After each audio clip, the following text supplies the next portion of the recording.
La historia de la prensa, o lo que hoy entendemos por prensa, es muy distinta a lo que fue la prensa en sus orígenes. Sí. Hay puntos de inflexión que lo que hoy denominamos prensa van a tener como sobresaliente en su proyección cronológica. Primero, sin duda alguna, es la invención de la imprenta.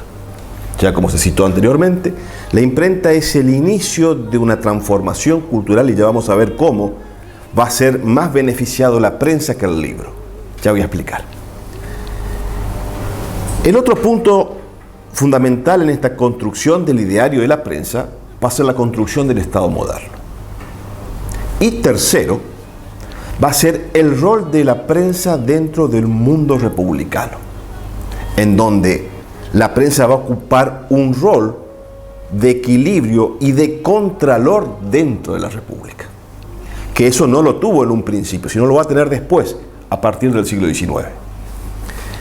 Entonces, de ahí viene el llamado cuarto poder que le dicen a la prensa. Por eso, ya vamos a llegar a esa última instancia que, con ese cuarto poder como factor de presión de contralor del Estado, porque al final de cuentas la prensa dentro del marco republicano es un contralor del Estado y de la sociedad en sí. Pero analizamos primero esta cuestión de la imprenta. La imprenta dio la posibilidad de que la idea de alguien podía trasladarse y traspasar el tiempo. Es decir, antes solamente los manuscritos y quienes leían podían transmitir el conocimiento. La prensa dio valor agregado que a través de un papel, con marcas, con letras, con frases, pudiese ser pasado a otro y el otro también pudiese leer.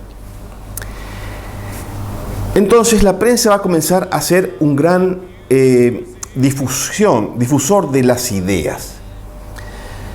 Y dije en un momento que la prensa va a tener mayor éxito en un principio que el libro, porque el libro, para la elaboración del libro, requería una serie de oficios, de artesanos, de una producción por parte del editor, que surgía desde el autor hasta quien vendía el libro. En cambio, la prensa va a ser simplemente una hoja escrita con la data, la fecha, el lugar y la información de aquel imprentero que quiere transmitir el dato. Siempre esta prensa tenía un objetivo generalmente político, muchas veces de construir una idea, un imaginario. Famosísimas son las construcciones de la prensa política contra España en los Países Bajos, cuando España luchaba por sus posesiones en Flandes. De ahí surge lo que se denomina la leyenda negra, en donde los imprenteros de Flandes y de los Países Bajos empiezan a atacar la monarquía y a desprestigiar la monarquía con informaciones falsas de lo que ocurría en América, a través de dibujos y falsedades en sus contenidos. Y esto va a marcar fuertemente, y vemos que el impacto de esta actividad de prensa va a ser muy importante.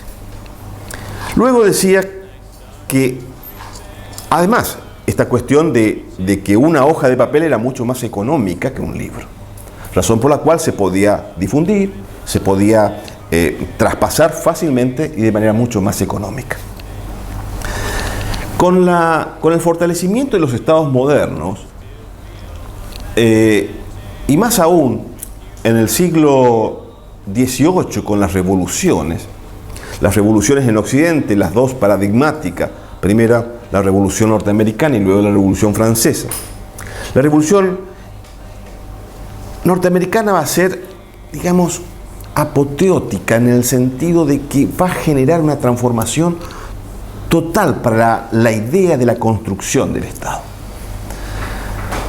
Los norteamericanos van a inventar el sistema de la Constitución escrita y encerrar en esa Constitución escrita el valor de la República, de la división de poderes, del respeto de las minorías, de un sistema de frenos y contrapesos, de una forma de Estado que conjuntamente con la forma de gobierno republicana, esta nueva forma de Estado federal hacía un equilibrio de competencias territoriales, de factores de poder.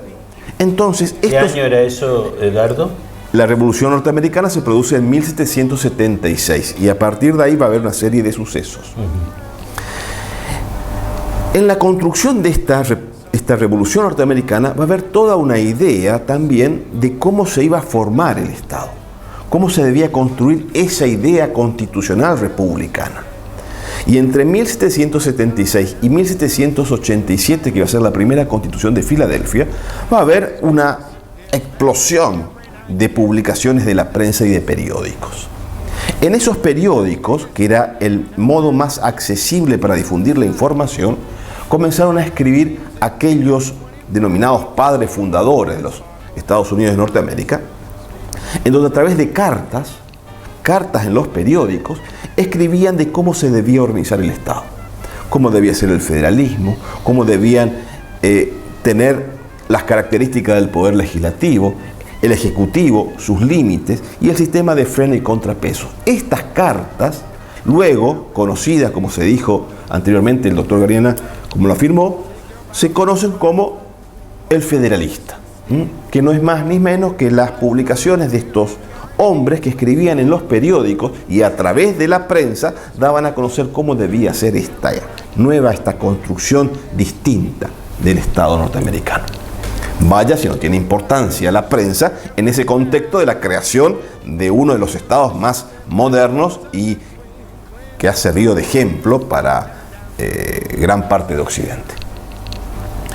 La otra cuestión va a ser que va a estar fuertemente vinculada a la otra costa del Atlántico, que va a ser la Revolución Francesa en 1789. Que si bien la Revolución Francesa va a llevar adelante toda una faz propagandista de la prensa, porque va a ser eso, va a ser propagandista. Se va a escuchar una sola campana, la de la campana de la Revolución Francesa. No había periódicos que cuestionasen algunas cuestiones. Para ir a cuestionar la Revolución Francesa teníamos que ir a Londres o teníamos que ir a España. Entonces, estamos viendo todavía en Europa una prensa totalmente subjetiva, parcializada. ¿Y cuándo recién va a cambiar esa idea de la prensa? Mucho tiempo después, va a ser recién en el siglo XIX. En el siglo XIX, la prensa va a comenzar a tener un rol sobresaliente de contralor del Estado, porque ya no va a ser el Estado quien va a escribir en la prensa, sino van a haber sectores de la sociedad que van a tener la posibilidad de poder escribir y escribir opinando sobre el Estado, sobre la sociedad, sobre la economía. Entonces, como se está poniendo una voz de alarma, de apoyo a veces, o de alarma en la crítica de qué es lo que el Estado debe hacer, qué es lo que la sociedad debe realizar. Y ahí va a surgir la prensa como un factor determinante en la construcción republicana. Luego, con el tiempo, se va a denominar la prensa como el cuarto poder, el poder del contralor. ¿Y cuál va a ser esa función que ya va a comenzar a anidar en los Estados Unidos de Norteamérica? La prensa como factor de expresión de las minorías. Las minorías proponían, no solamente criticaban, sino que proponían algunas ideas. Para que se lo visualice también. Desde luego, claro. Desde luego. Entonces era el factor, y esto va a adquirir con el tiempo una mayor dimensión, una importantísima dimensión, que desde aquella primera denominación de la prensa como gaceta. ¿Por qué se llama la gaceta? La gaceta era una moneda muy de cobre italiana, de los reinos de Venecia, muy económica, que se hacía una hoja y valía una gaceta. El precio de la hoja que se imprimía en el siglo XVI y se vendía, deme una gaceta, dame una gaceta, dame una gaceta. Y ahí quedó el nombre de la moneda y del precio de la moneda, que se llamaba la monedita de cobre, una gaceta, a denominarse el periódico. Por supuesto, más adelante, estas publicaciones que verdaderamente eran periódicas. Por eso se denominan periódicos. Realmente salían una vez por semana, 2 veces por semana, a lo sumo 3 veces por semana. Claro. ¿Para qué? No solamente por una cuestión económica, sino para que la información tenga el tiempo suficiente de poder desparramarse, propagarse, distribuirse. Imagínense que la distribución de ese papel, de esa gaceta, iba de mano en mano. Así que hacía falta llegar algún tiempo para que esa información se divulgue. Y la otra cuestión que es importante va a ser la última, la que decía, la del Contralor. Y de ese espacio de Contralor del siglo XIX va a tener un rol fundamental la República y el rol que la prensa va a tener en el mundo republicano. La prensa en este ámbito republicano, como para tener una idea general y cuál es el rol de la prensa en la defensa del hombre mismo, de la idea, de la opinión, de la forma de pensar.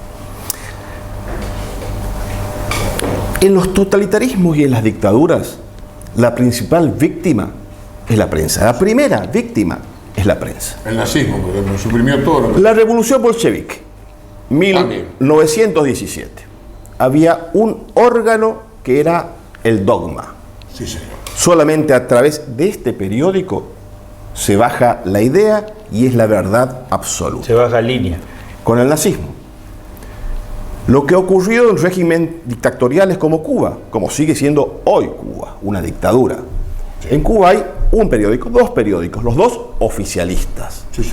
No hay un cubano que pueda elaborar un periódico y poder exponer sus ideas por medio de la prensa.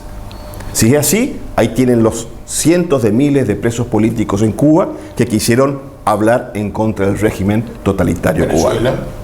Venezuela en la actualidad. ¿Qué es lo que primero realizó Maduro en esta reacción? Tomó diarios. Tomó los diarios, cerró canales de televisión. Pinochet, desde luego, en la década del 70. Usted ya habló de las dictaduras en la Argentina. Sí. Pinochet en el 70. Entonces, pero las dictaduras no solamente tienen que ser con botas y fusiles. Las dictaduras también tienen carácter civiles, ¿no? Sí. Eso también está muy claro. Por supuesto. Y del mal uso y de la desviación republicana. Entonces estamos viendo que la prensa, como valor de contralor, va a ser la primer víctima, el primer herido. Esto muestra entonces el rol de la prensa como, digamos, un marco fundamental para la existencia de la República. En la actualidad, la prensa debe tener también otro elemento que requiere los espacios virtuosos que hacen el periodismo, que es la objetividad. Porque también existe... la veracidad, la objetividad. Totalmente. Porque también existe, en forma camuflada, escondida, solapada, una prensa deliberada, mercenaria, malintencionada, que trata de mantener el gobierno o en muchas oportunidades mantener la dictadura, porque aquella prensa que solamente escucha una sola campana, aquella prensa que sostiene al Estado solamente, como en Cuba, una prensa en donde no existe libertad de opinión, no es prensa, es propaganda política, deja de ser prensa. La prensa indefectiblemente debe tener esa cualidad de tener diversas opiniones sobre una misma cuestión. Porque si existe una sola opinión, no tiene sentido. Entonces, en las dictaduras no existe prensa, existe propaganda política a través de un diario, de un periódico, pero no es prensa. La prensa tiene la necesidad de tener un espíritu crítico y una formación de expresión de una idea. O si no, deja de ser prensa. Como escribí en una oportunidad una frase que, si bien no está dirigido directamente a la prensa, pero sí a los libros, como lo afirmó en una frase desde hace muchos siglos que escribió Santo Tomás de Aquino: temo al hombre de un solo libro, temo a la persona que solamente tiene una visión integral de una sola línea. Y existe en la prensa o mejor dicho, en las publicaciones de las prensas de dictaduras, de tiranías, solamente hay una sola opinión.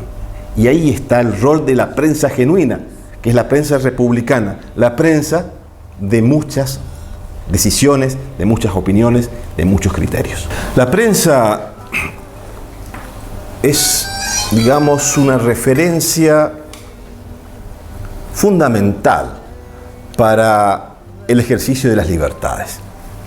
Y cuando hablamos de las libertades en la Argentina, indefectiblemente tenemos que hacer referencia al inicio de todo, que va a ser la Revolución de Mayo. Y con la Revolución de Mayo de 1810, a los pocos meses, conjuntamente con el cambio político, se gestó un periódico que vino a avalar la transformación, a avalar el cambio, y en donde comenzaron a través de esas hojas impresas a escribir nuestros prohombres. Aquella primera manifestación periódica fue la Gaceta de Buenos Aires, creada por Mariano Moreno en junio de 1810, cuyo día se conmemora el Día del Periodista todos los años. En referencia, ¿no es cierto?, a la creación de la Gaceta. La Revolución de Mayo, como en otros programas hemos hablado específicamente de la perspectiva política, tuvo una particularidad y un consenso. Desde la Revolución misma hubo un consenso más allá de los diversos grupos que percibían el poder de una u otra manera. Y el gran consenso para el cambio era que se debía instalar una república. La idea del republicanismo. Y el republicanismo está directamente relacionado con la expresión de la prensa. La prensa va a ser un exponente para que se diga las cosas, para que se ponga freno, para que se manifieste un espacio crítico a aquellas cosas que hace el Estado. E inmediatamente después de este proceso revolucionario, ya menos al año de la revolución, el propio gobierno se vio en la necesidad de establecer un principio para garantizar la libertad de prensa. Y en 1811 se va a aprobar un decreto denominado Decreto de Libertad de Imprenta, en el cual se garantizaba que todos los ciudadanos pueden publicar sus ideas por medio de la prensa sin censura previa. Pronto fue, ¿eh? 1811. Realmente, y eso lo hace la Junta Grande por iniciativa de un diputado cordobés, Gregorio Funes, quien va a plantear no solamente el principio de libertad de prensa, sino también el principio de seguridad individual, de garantías individuales. Pero volvamos a la garantía de la libertad de prensa. Y vemos que al nacer el Estado, al querer instalar un sistema republicano, por lo menos de división de poderes y de garantías de los ciudadanos, indefectiblemente tenía que estar este principio de poder publicar todas las ideas por medio de la prensa. Claro. Este ha sido, por supuesto, esta evolución, esta instalación de esta nueva idea se va a comenzar a implementar de forma lenta, pausada, paulatinamente. Este decreto, si bien establece este principio, recordemos que estamos en 1811, este decreto establece este principio de publicar las ideas por medio de la prensa sin censura previa, tenía un límite y tenía una excepción. Por lo tanto, no era una libertad total, sino había un límite y una excepción. El límite estaba dada de que el que escribía por medio de la prensa no podía expresar lo que se le plazca. La libertad de escribir tiene su límite, no podía afectar la dignidad y el honor de un tercero. Está muy bien. Por supuesto, porque si no sería un ISO con responsablemente. Entonces lo encapsulaba el decreto y decía, usted está escribiendo cosas de forma irresponsable, va a haber un tribunal de carácter administrativo que evaluará si usted con su escrito afectó la dignidad y el buen nombre de un tercero. Y si ha sido así, pasarán las actuaciones a la justicia para que establezca la pena que corresponde. Muy bien. Segundo aspecto de este decreto, en forma, digamos, de forma muy temprana, ¿no? Sí. En la Revolución.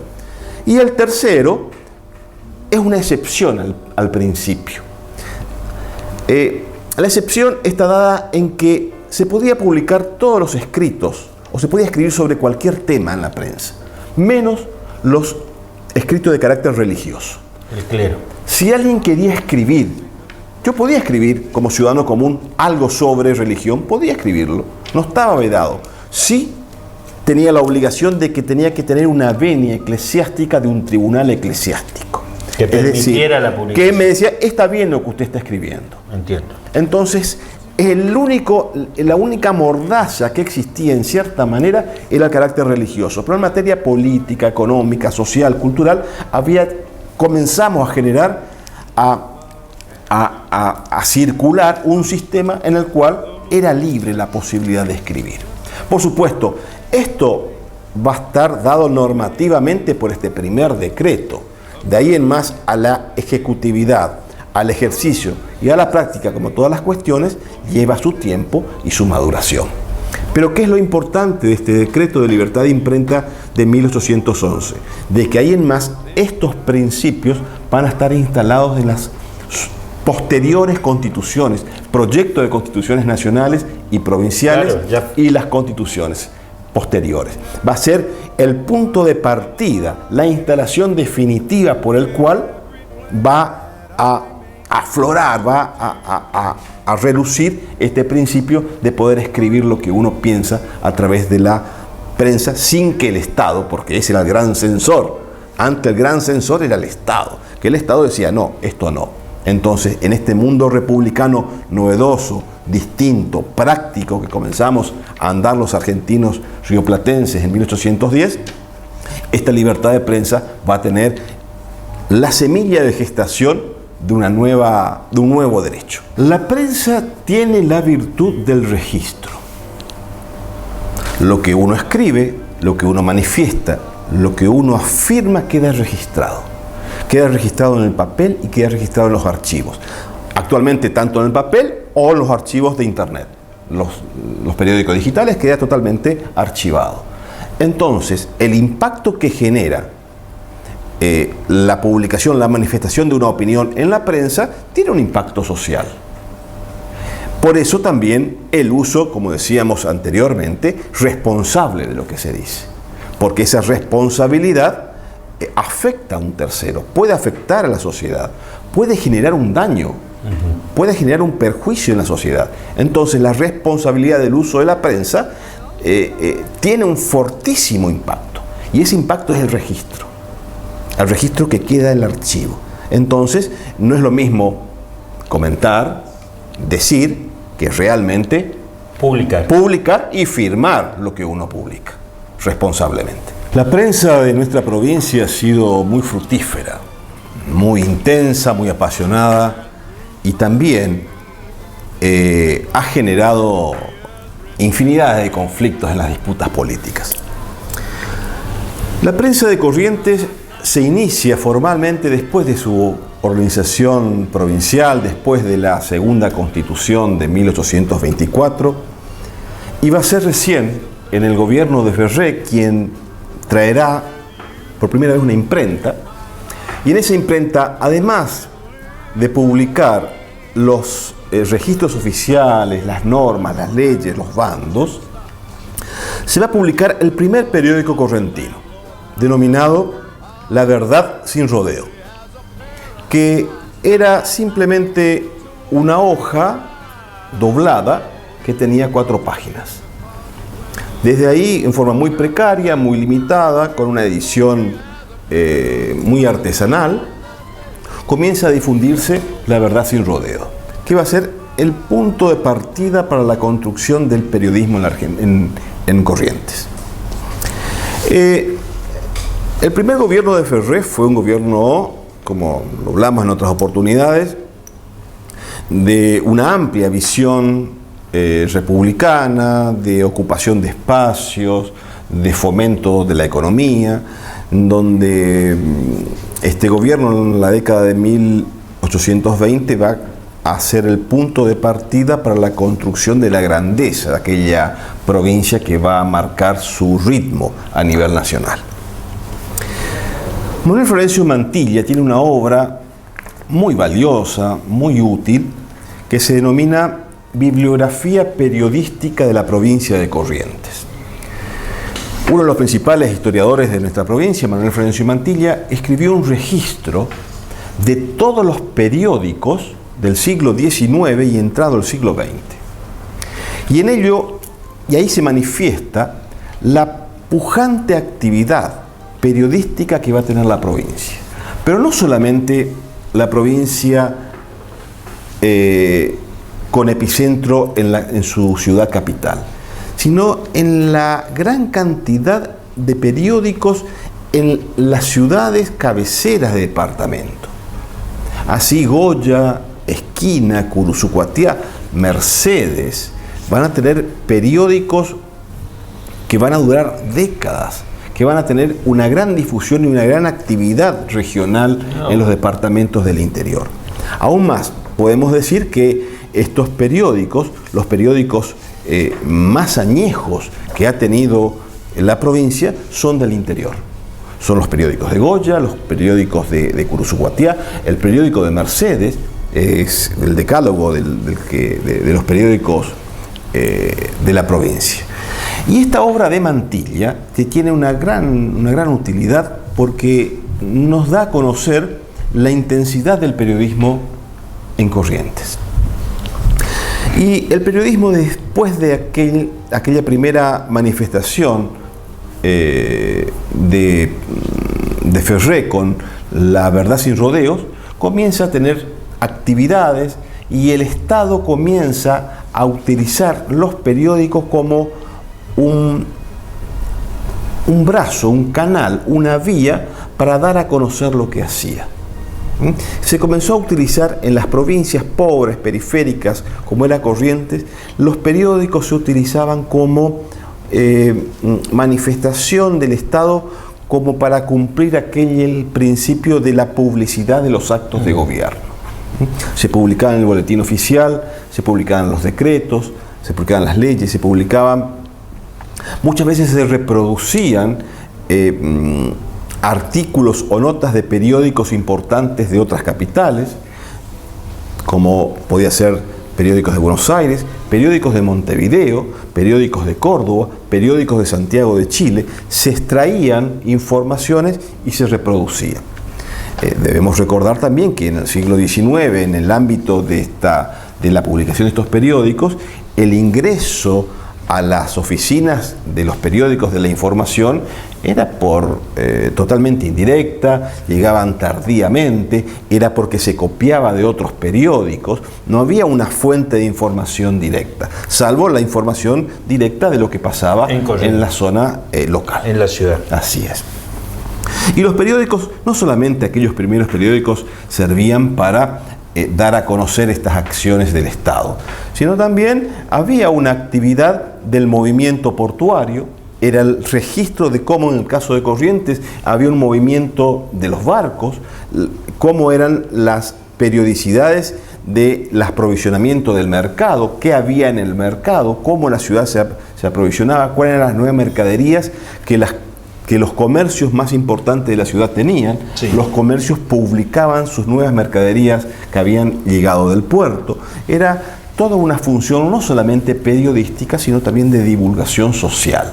Una gran red social y de comercio en donde cumplía su rol sobresaliente el periódico. Pero por supuesto no podemos obviar la importancia política. Pero la importancia política del periódico y de la prensa comienza a tener una explosión descomunal a partir de la década de 1850, después de la caída de Rosas, después de que se configuran las agrupaciones electorales, de que los clubes políticos comienzan a tener una participación espontánea, rápida y fugaz muchas veces de la vida electoral de la ciudad y de la provincia en Corrientes, se van a valer estos clubes, estas asociaciones electorales, en sus propias manifestaciones de expresiones. Y cada club, cada agrupación electoral, cada sector político va a solventar su propio periódico. Va a ser un periódico parcializado. El partido político va a tener su periódico y a través de ahí va a ser la voz de la prensa, de su prensa, que va a manifestar a sus afiliados, a su gente, a su simpatizante, qué es lo que piensa de su actualidad y su opinión. Por eso va a comenzar en forma indirecta a nutrirse este valor de la prensa, porque no solamente va a haber la prensa de un club electoral, sino cada club electoral, sea diferente, distinto, tendrá su prensa. Por lo tanto, va a haber en la ciudad 2 o 3 periódicos, allá en el siglo XIX, a fines del siglo XIX, que manifestará la opinión de cada club electoral. Por lo tanto, va a haber un sistema de freno y contrapeso en la prensa, en donde se van a controlar mutuamente y se van a afirmar y decir cosas en formas indistintas, y cada afirmación va a tener su réplica del otro periódico. Y esto va a ser muy fuerte, muy importante, y va a nutrir esta disputa electoral y política, en donde también a su vez el Estado va a tener su rol protagónico.